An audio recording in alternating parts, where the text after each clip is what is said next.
Puisque la France ne pourra plus jamais se relever, Bonne question. de nombreux postes pourraient fusionner avec ceux qui existent déjà en Israël. Pas jamais question de mise en commun. Ne serait-il pas urgent de mettre son armée sous l'autorité d'un autre peuple? Israël, c'est un peuple, c'est un cas spécial. Éric Zemmour ne serait-il pas notre véritable sauveur? Nation parmi les nations, mais une nation phare. Alors Zemmour est comme moi un pied noir. Zemmour est juif, je suis tout à fait pro-Israël. Suppression intégrale de l'état-major français. Netanyahou, par exemple, est un homme d'État. Il y a des hommes d'État. Vous venez de parler de Netanyahou. Vous êtes juif, On est d'accord, pour vous, le judaïsme est quand même au-dessus de la chrétienté. forcément. Philippe Robert, bonjour. Bonjour. Philippe Robert, dans nos précédentes vidéos, nous avons régulièrement dénoncé les manquements des présidents français, mais en ce jour anniversaire, puisque nous fêtons vos 91 ans, il est de notre responsabilité de remplacer nos habituelles critiques par de véritables solutions. Vous et moi partageons une histoire commune, celle d'un effondrement personnel qui nous a fait croiser nos routes par hasard il y a quelque temps dans un petit village d'Israël, ici-bas, en France. Et vous et moi savons mieux que personne qu'on ne rattrape pas un couteau qui tombe. Or, celle qu'on appelle encore France décline depuis 50 ans, alors qu'elle avait 50 ans d'avance sur le reste du monde. Dans ces conditions, nos expériences respectives nous autorisent à fixer le diagnostic suivant. Puisque la France ne pourra plus jamais se relever, ne serait-il pas urgent de mettre son armée sous l'autorité d'un autre peuple? En effet, M. François Asselineau, dont le pédigré est assurément celui d'un homme politique dont la confession revendiquée est celle d'un Français absolu, indique que M. Éric Zemmour est un agent officiel du Likoud qui siège déjà officieusement dans les plus hautes sphères de l'État d'Israël. Dans ces conditions, que penseriez-vous d'un Éric Zemmour qui deviendrait président de la République française afin d'entreprendre immédiatement la fusion de l'État français avec celui d'Israël? Avant de vous laisser la parole, Philippe Robert, je précise qu'en plus de son efficacité militaire, nous pourrions immédiatement quantifier le gain financier, puisque de nombreux postes pourraient fusionner avec ceux qui existent déjà en Israël, à commencer par la suppression intégrale de l'état-major français, dont le coût de fonctionnement dépasse plusieurs centaines de millions par an, sans parler de toutes les structures parasites qui gravitent autour et qui n'ont que pour objectif d'assurer la promotion politique et sociale de quelques individus au détriment de l'intérêt de la souveraineté nationale. En conséquence, je vous pose une question simple, Philippe Robert, légèrement provocatrice certes, mais c'est l'histoire qui nous l'impose. Éric Zemmour ne serait-il pas notre véritable sauveur ici-bas? Bonne question. En ce qui concerne Israël et la France, il ne sera jamais question de mise en commun, si je puis dire. Israël, c'est un peuple trimillénaire qui est considéré depuis toujours comme étant à l'origine de l'histoire du christianisme, du judaïsme et du christianisme. Bon, Israël, c'est un cas spécial, c'est un cas particulier, c'est une nation parmi les nations, mais une nation phare, celle qui a apporté les civilisations. Bon, alors Zemmour est comme moi un pied noir. Un pied noir. Zemmour est juif, je ne le suis pas. Mais je suis tout à fait pro-Israël pour des questions tout à fait naturelles, me semble-t-il. J'ai creusé cette question de savoir comment sortir la France de l'horrible situation dans laquelle elle est plongée aujourd'hui. J'en ai parlé avec des tiers qui me sont proches pour certains. Et je suis arrivé à une conclusion que je n'impose pas, mais que je propose, qui est la suivante. Penser que Éric Zemmour a l'étoffe, la qualité et pour redresser la France, oui, incontestablement, et il est l'un des seuls sur cette configuration. Voilà. Donc personnellement, je l'appuie parce que parmi tous ceux qui osent, pour certains, se présenter comme des sauveurs, quelle que soit leur idéologie, moi j'ai pas d'idéologie, je suis un esprit libre. Donc pour moi, Zemmour c'est la solution, mais ça n'est pas la seule et unique et définitive solution. Alors, j'ai fait une proposition qui est la suivante, en 2 photos, sur lesquelles je suis tombé absolument par hasard. L'une, c'est Éric Zemmour, dans cette position-là, photo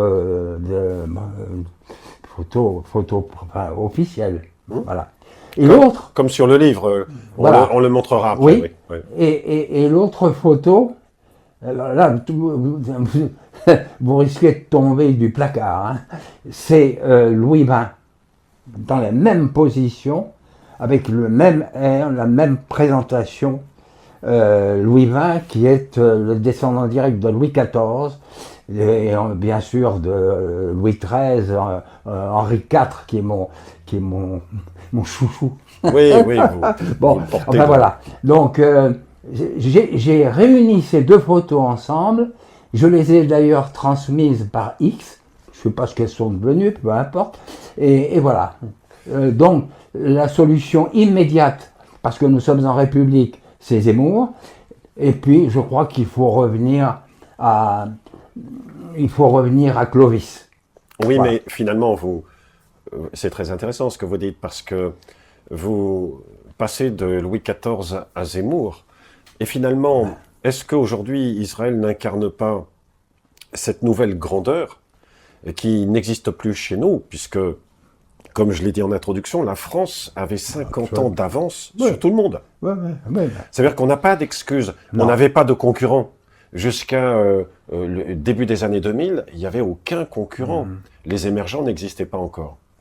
Et on s'est lamentablement planté, il n'y a pas d'autre mot, alors qu'Israël a fait son bonhomme de chemin, réussi à se développer, parti de rien. Et je pense qu'à un moment donné, puisque nous avions dit que cette conversation aujourd'hui, en ce jour anniversaire, apporterait des solutions, hein, c'était un peu l'objet de notre conversation, Bien sûr. et nous allons tenter d'apporter une solution. Il faut apporter une solution. Et je me demande si on ne devrait pas justement prendre comme exemple ce qu'a fait Israël.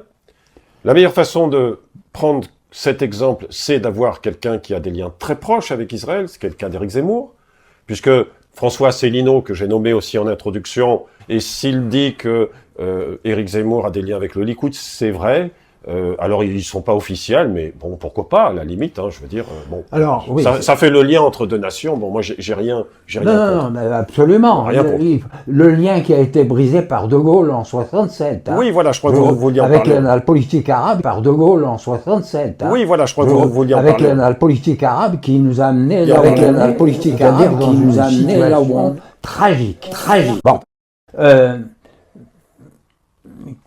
Comment dire Alors, Oui. je poursuis sur ce Oui, que oui. je disais, je vous laisserai la parole après. Ce lien est affiché. À la limite, il a le droit, pourquoi pas, et de toute façon, il propose un lien avec un État qui a été vertueux, en tout cas qui a apporté des solutions, ce que nous n'avons pas, je le répète. C'est-à-dire que aujourd'hui, bon, c'est un jour anniversaire, il nous faut des solutions. Les états-majors qui se sont succédés en France n'ont jamais apporté la moindre solution, les présidents et les politiques encore moins. Donc, à un moment donné, on peut pas dire on va recommencer la même chose. Recommencer la même chose, c'est la disparition de la France. Bon, alors, je vous donne la solution. Moi, je la prône depuis plusieurs années. Avec Reconquête, d'ailleurs, en toile de fond. Hein.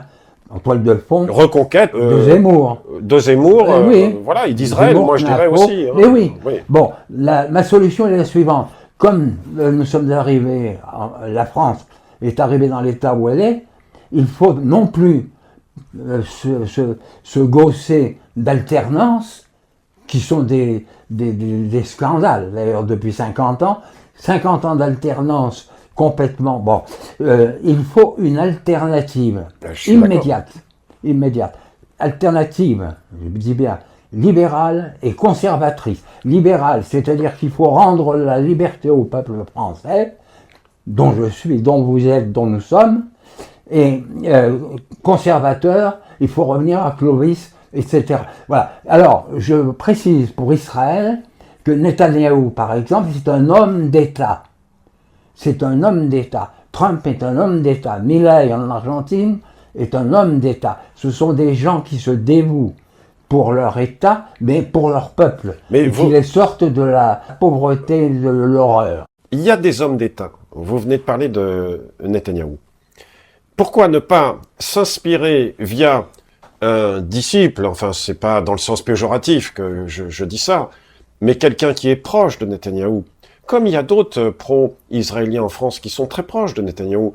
Il y a, alors eux, ils font pas de politique à proprement dire, enfin ils en font, mais de façon plus détournée, mais on a les Golnadel, on a Meir Habib, bon lui a été député, etc. Bon, pourquoi finalement ne pas accepter l'idée que sous ponctuellement tout au moins l'autorité de Netanyahou, on redresse la France et on en reprenne le contrôle via justement des gens qui lui sont dévoués, comme Éric Zemmour notamment, parce que ce serait la garantie qu'ils respectent le même état d'esprit et puis probablement qu'ils appliquent les mêmes méthodes aussi. Oui, c'est... Vous voyez, il faut une solution. C'est pour ça que Mais oui, il faut une solution. c'est bien. Moi, quand je vois tous les politiques échouer, les états-majors échouer, qu'est-ce qu'on fait? Parce que si on ne fait rien, bah, ça veut dire que non, mais c'est fini. il n'est pas question de rien faire, puisque Voilà. je vous parle d'alternative. Bien sûr. Et surtout, libérale et conservatrice, c'est-à-dire que on efface la Révolution française ratée. En fait, c'est ça. Tous nos malheurs viennent de ce qui s'est passé en 89. D'ailleurs, pas oublier que Louis XVI, le 14 juillet, s'exclame « c'est une révolte ».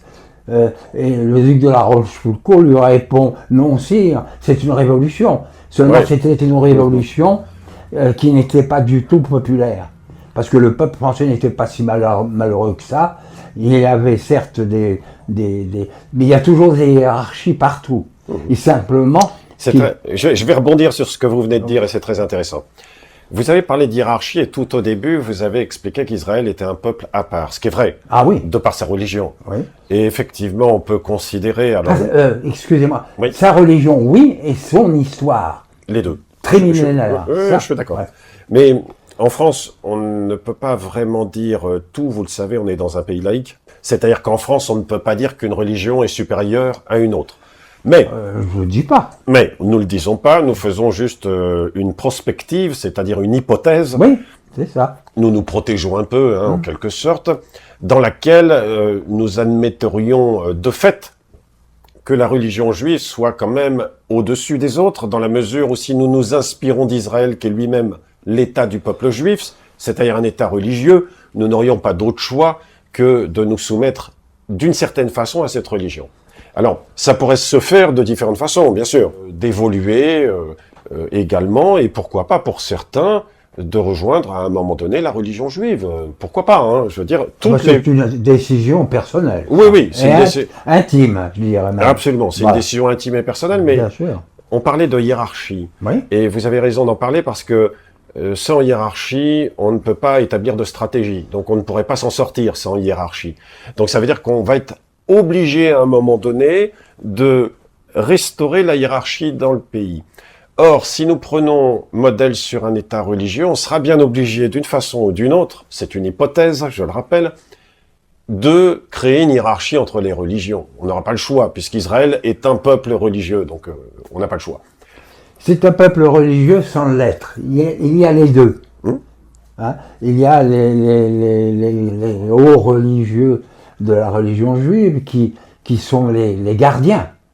Oui, c'est ce que j'allais dire. Mais vous voyez, pour faire une analogie avec les grades militaires, eh bien, on pourrait dire que les hauts religieux, les gardiens seraient les généraux, et puis ensuite, on pourrait affecter un grade un petit peu en dessous pour les chrétiens. Bon, ben voilà, c'est de fait une obligation, mais on pourrait proposer aux chrétiens de monter en grade, c'est-à-dire de devenir eux-mêmes des officiers supérieurs, en épousant la religion juive, par exemple. voyez? Alors, Parce qu'il faudrait restaurer une hiérarchie. Dans un État religieux, on n'aurait pas le choix. Sinon, tout partirait à volo. oui, dans un État laïque aussi. Parce que, Il n'y a pas de repère dans un État laïque, donc c'est pire encore. oui et non. Il y a des repères latents. On ne les voit pas, on ne les entend pas, Oui, mais ils existent, ils sont là. Israël, l'État juif d'Israël, c'est lui qui a apporté Dieu sur terre, qui est visible. Donc il est quand même au-dessus, je veux dire. Et on alors, peut- savez-vous, bon, le mot Dieu en hébreu, en israélien, ça s'écrit D.IEU. Quand vous écrivez D.IEU, d'un seul tenant, vous êtes juif. Si vous écrivez DIEU, comme dans la religion catholique ou protestante, souvent, vous êtes chrétien. Mais vous venez du judaïsme. C'est incontestable. Voilà, c'est ça. Pour vous, Ah, c'est il y a d'accord, on est d'accord. Pour vous, le judaïsme est quand même au-dessus de la chrétienté. Forcément. Forcément. Forcément. D'accord. Bien Donc, sûr. à partir du moment où on crée une hiérarchie, on n'a pas le choix, parce que sinon, c'est le désordre. Il faudrait bien mettre en place un système hiérarchique qui ressemblerait à des grades Alors, entre les religions. C'est ça que je suis en train de dire. Vous tout revenez simplement, à hein. l'ancien régime, c'est très intéressant, Peut-être. parce que Oui, oui. c'est aussi ma pensée, en fait. Vous dites des grades, oui, d'accord, vous avez la noblesse, le tiers-état, etc. Vous avez tout prêt avant la Révolution. La Révolution a tout foutu par terre sous prétexte d'égalité. D'égalité Oui, souterraine, mais je pense aussi, et qui casse tout. et je pense, on pense aux militaires, puisque nous en avons dans la famille. Je pense aussi qu'ils sont complètement perdus. Ils sont complètement perdus parce qu'ils ont besoin de hiérarchie. Il y a besoin d'une discipline, d'une hiérarchie. Aujourd'hui, on ne la comprend plus. Si on leur disait, les juifs sont au-dessus, les chrétiens un petit peu en dessous, et puis les autres religions, etc., bon, ils ne le prendraient pas mal, ils accepteraient cet état, et peut-être que ça pourrait fonctionner, c'est ça que je suis en train de dire. Et quelque part, on pourrait proposer aux chrétiens aussi de devenir juifs un jour. Oui, bon, je crois que là, c'est intéressant d'évoquer cette... Les solutions sont toujours plus Oui. dures que les questions. Oui, Ouais. oui, c'est tout à fait intéressant. Il est incontestable qu'Israël est au Proche-Orient, la pointe de l'Occident. Ça me fait penser à Chypre, vous savez, le Chypre nord-est, hop, qui part. C'est un peu, Chypre est un peu l'Occident, Ouais, ouais, bien sûr, l'Europe, ouais, ouais. l'Europe et la Ouais, ouais, pointe non, vers Israël. mais ça l'était depuis toujours. Moi, Oui, j'avais des voilà. vieux souvenirs où j'avais des amis libanais qui avaient leurs copines à oui, Chypre. alors, justement. Enfin, il y avait des liens très étroits entre le Liban et Chypre, Absolument. notamment. Ça a toujours été une porte d'entrée ou une porte de sortie, au choix. Oui, ah oui, absolument. Il était intéressant d'essayer d'apporter une solution, et qu'aujourd'hui, avec une France qui s'effondre, on ne peut plus attendre. Et on ne peut plus croire des politiques ou des états-majors qui Non, vont non. nous dire « on va refaire ce qu'on a déjà fait Non, non, c'est bon, bon, on l'a déjà vu. C'est ce que je disais tout à l'heure. Donc, Non, si pas- vous ne servez à rien, c'est plus simple. Vous savez, on va vous fusionner, on va mettre des gens compétents. C'est ça le propos. Et peut-être que la solution de fusionner, en tout cas, les états-majors français et israéliens, Ah, au moins pour que la France se redresse. D'abord, ça ferait des économies. permettez-moi de... Je vous en prie. C'est exactement ça, vous avez raison. Il ne s'agit pas de fusionner la France en tant que telle avec Israël en tant que tel. Les états-majors, c'est exactement ça. C'est ce que je pense aussi. Vous avez des états-majors français Voilà. aujourd'hui qui ne servent à rien. Et ça Autrement coûte- dit, ça- passer de l'OTAN Bah, bien sûr. à Israël. Bah, bien sûr. Bon. Parce que ça coûte une fortune. Ça Oui. coûte très très Oui. cher, tu sais, Ah ces oui, gens. mais enfin. Et puis il y a plein de gens qui gravitent autour. Oui, oui, dans oui. toute structure, c'est comme ça. On est Et puis il y a de la d'accord. corruption. Ça coûte très très cher. Et c'est vrai qu'en termes politiques aussi, on pourrait faire des économies. Fusionnons les états-majors Voilà. français et israéliens. Ouais. L'état-major français, il ne sert à rien aujourd'hui. Donc apportons des solutions, recréons une hiérarchie. On y intégrera un petit peu ce que nous disions tout à l'heure, c'est-à-dire on ne pourra pas ignorer le fait religieux, bien sûr. Et effectivement, il me semble qu'il faudrait que l'état-major israélien reprenne le contrôle de l'état-major français, ce qui nous ferait économiser de l'argent et Entre autres. gagner en efficacité. Ouais. Je vous laisse le mot de la fin, Philippe Robert. Je crois que vous vouliez lire quelque chose, quelques Oui. lignes. Oui, j'y tiens beaucoup parce que j'ai fait des découvertes récentes. Une découverte récente, mais je suis peut-être un peu en retard, c'est Mathieu Bock-Côté. Mathieu Bock-Côté, nous sommes en parfaite symbiose intellectuelle et morale, ainsi qu'avec Zemmour, ainsi qu'avec Philippe de Villiers, que moi me sidère. Villiers me sidère parce qu'il a une puissance intellectuelle fantastique et remarquable. Et bon, voilà. Alors ce que je voulais apporter une conclusion qui me fait mal au cœur parce que, étant donné la situation dans laquelle nous nous trouvons. Voilà la conclusion que dit Mathieu Bock-Côté, tout simplement en titre, la fin du cycle de 1492. Je n'en dirai pas plus de Mathieu, mais c'est ça, c'est l'Antiquité, c'est la Renaissance italienne, c'est l'Occident qui est une civilisation singulière au milieu de toutes les autres civilisations qu'on ne renie pas forcément, mais voilà, nous sommes arrivés à un point où tout risque d'exploser, de partir. Tout à fait. C'est pour ça que, ça me rend...